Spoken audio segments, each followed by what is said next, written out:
Self-love, mga katsararet. Ngayong araw ng mga puso, mas pinili ni Sir Elms na ipagdiwang ang February 14 sa isang salon. Dito lamang yan sa Dalisay Nail Salon. Ang pag-ibig ko sa iyo ay parang ingrown lang. Habang lumalalim, sumasakit. Kaya mas mabuti pang ipatanggal na lang. Titiisin ko sana mga katsararet yung sakit ng pag-ibig nung ingrown. Kaso nga lang hindi ko na talaga kaya. Kaya nagpunta ako sa salon para itigil na itong kabaliwan na ito.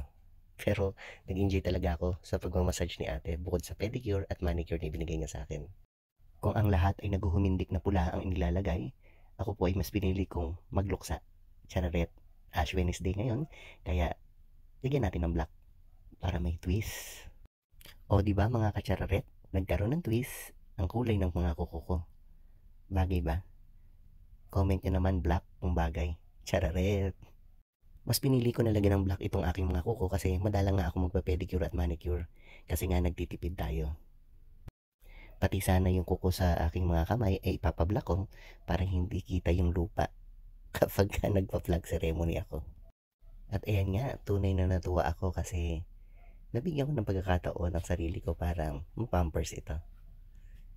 Siya nga pala, yung nag-ayos ng aking kuko dito sa Dalisay Nail Salon ay isang estudyante mula sa Pandi Technological Institute, si Ate Doris. Thank you, Ate Doris. God bless. Mama Osang, thank you. Ang Dalisay Nail and Hair Salon ay matatagpuan sa Pandi Public Market. Sa likod lang po siya, malapit po sa Trial Court. Charot lang na walang Valentine's Day celebration. Kinagabihan, kasama ko ang aking mga kapamilya para ipagdiwang ang araw ng mga puso. Family is love, syempre. God bless. Thank you for watching.